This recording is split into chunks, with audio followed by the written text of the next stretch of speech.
This is the Thinkcar 672 diagnostic tool, and today we're going to be putting it through its paces and see how it performs.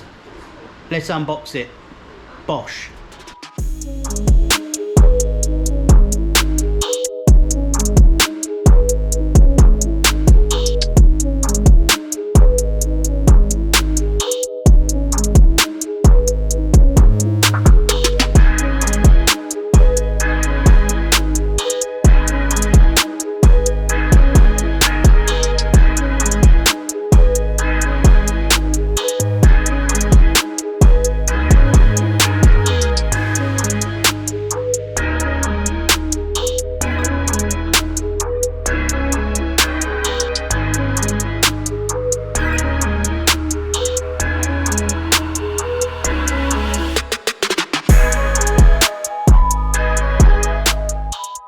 Right, so this is the pad. Here we are.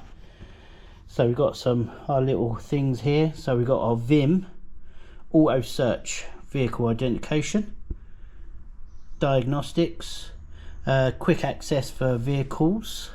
Let's have a look at that. Look at all the actual vehicles that it covers. So it has got a massive range of coverage. Massive, but for us, we only care about Europe at the moment. So Audi, Bath, BMW, Bugatti, Bentley, Citroen, pretty much every single type of vehicle that you would like. So it's got an excellent coverage. Porsche, Seat, that's not even Seat, that's Seas. That's a different, that's Seat over there. Saab, Skoda, that's good for us in. Vauxhall. And then we've got Volvo, Volkswagen and VW CV. So that'd be very interesting there. See what that is. Right, so we go back diagnostic. Let's have a look, see what else this little scanner has got. So we've got OBD, so straight OBD scanning. We've got history, view your recorded quick history from previous vehicles.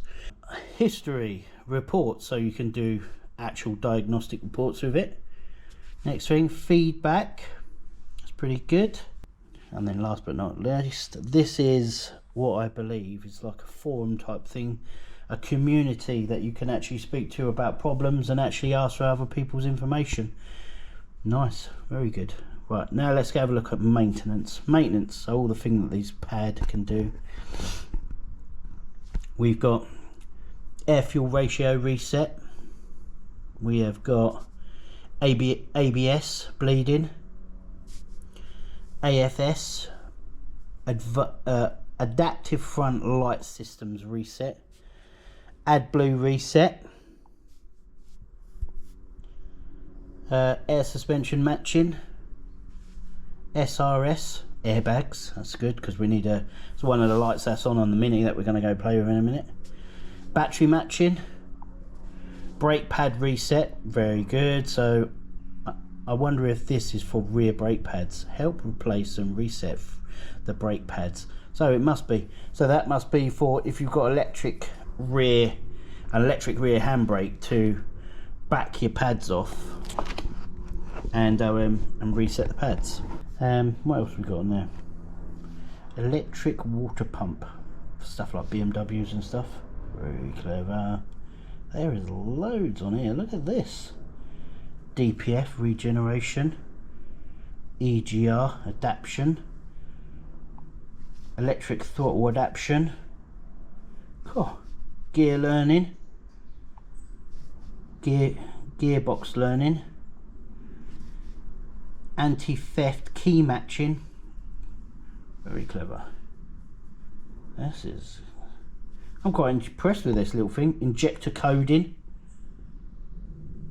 language settings, NOx sensors reset, especially on new cars as well, especially the AdBlues, the things you come across, whether especially in some of the like Vauxhalls and the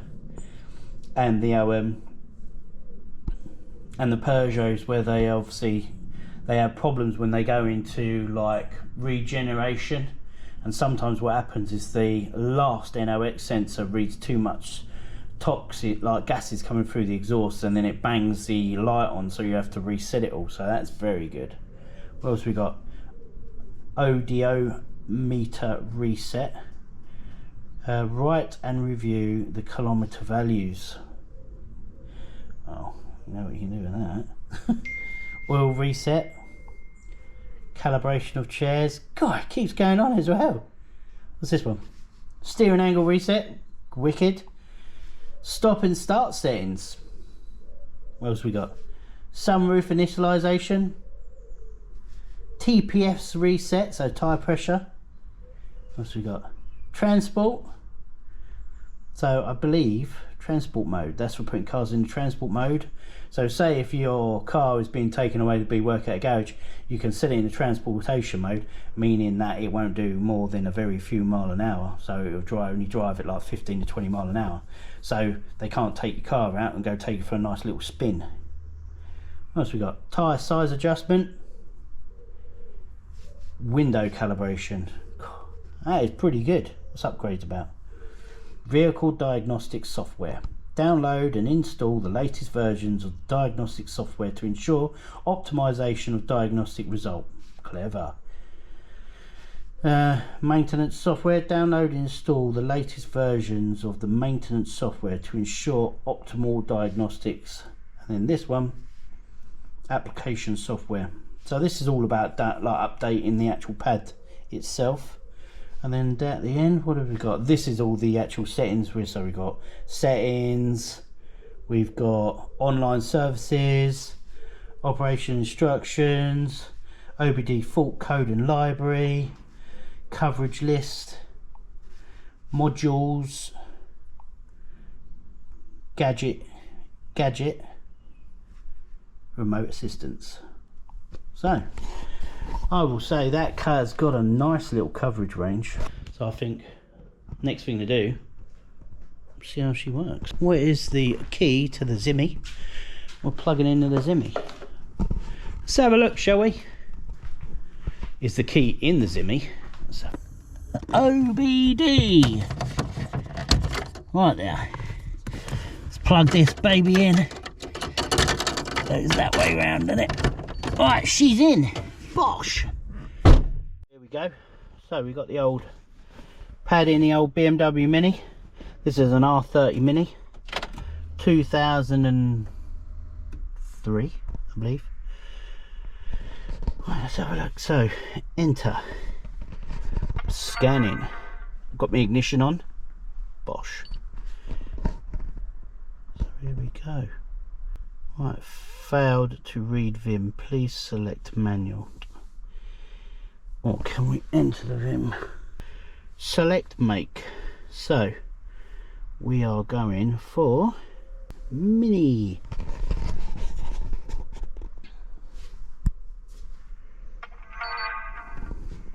So she's loading up.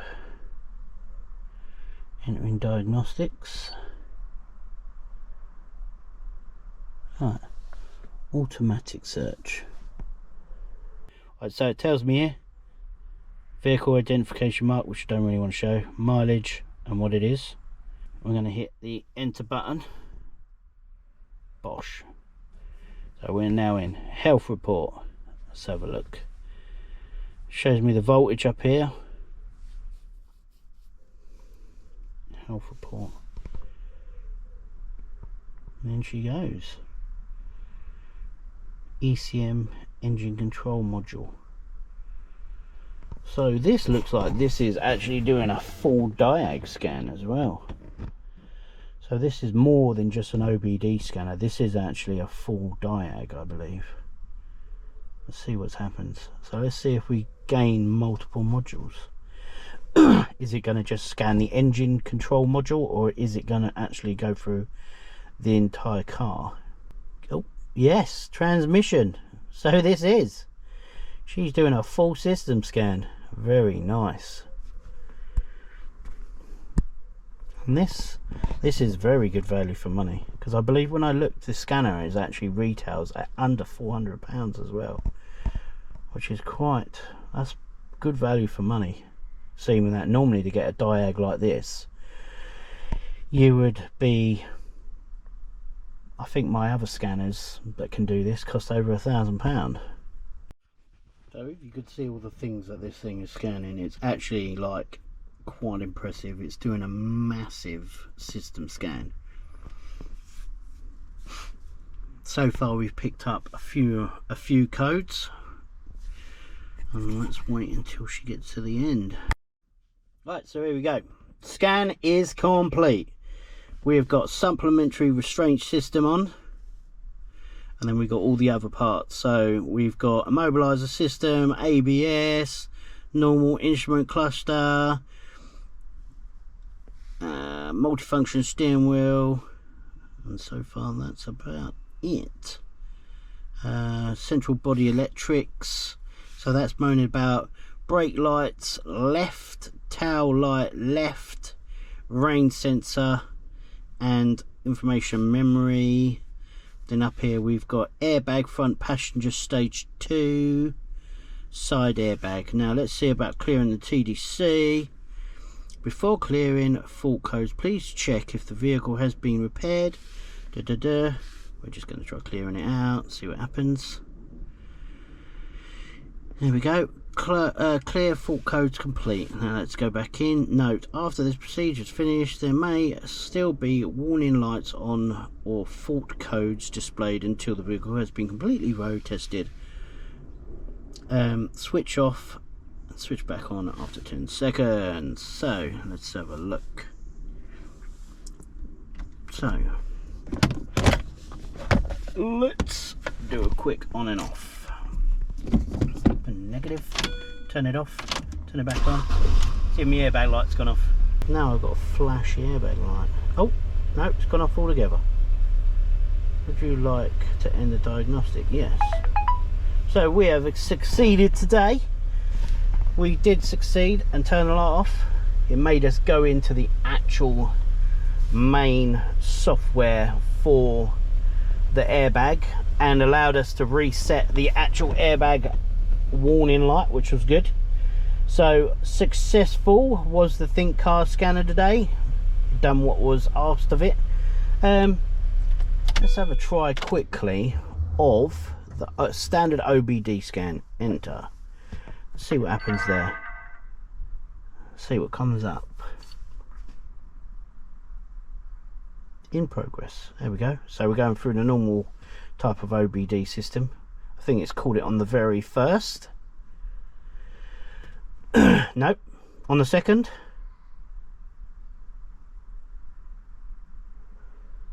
Come on. Nope. Third. Nope. Fourth. Nope. Fifth. Come on, one of them's got to get it. Hey, in process, please wait in. There you go. Theoretically, we are in. Cover up the old chassis number. Don't want to see in that. There we go. TDCs and ECU 0. Let's hit the enter. Right, in we go. So, we've got lots of information here. Look at all these tests. So we've got live data, freeze frame data, fault codes, clear fault code, reset O2, onboard monitorization test, control operation, vehicle information. So let's have a bit of live data, shall we? See what we can do with this. So we've got absolute throttle position, calculated load volume, engine coolant temperature. So let's have a look at these. Engine RPM. So even though we haven't gone into the main scanning function, it's still giving us full function of the ECU. Fuel system status 1, ignition timing, intake air temperature. What else have we got? We've got so many here. Vehicle speed sensor. Let's go for absolute throttle. Hit OK. So there we go. So let's give it a start, see what it says. So, engine RPM, we got that. Throttle position 14%. So theoretically, as I throttle up, there we go. Yeah.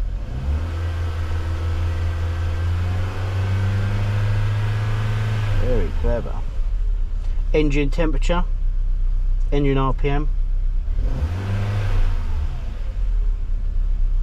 air intake temperature. I will say this is a very clever little Diag machine. Imperial or metric. Clever. I like that. That's good. We are now in degree C.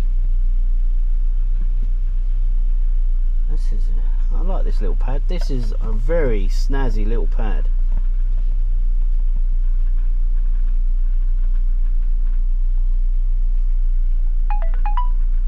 There we go. Right, so we've done what we need to do on the old Mini. Airbag lights off. Well done, Thinkcar. Maybe we're trying a few other cars. Right, so if you like what you've seen today anyway, and you think about buying one of these, I'll put a link in the description box so you can go purchase yourself one of these Thinkcar pads. I personally think this is a brilliant value for money and definitely worth a buy. Like, this is doing most of the things that my big Diag machines do, and they cost like £2 grand, and this is pretty much doing everything that they can do. So I think this is definitely worth a purchase myself. Go buy yourself one. Links in the description.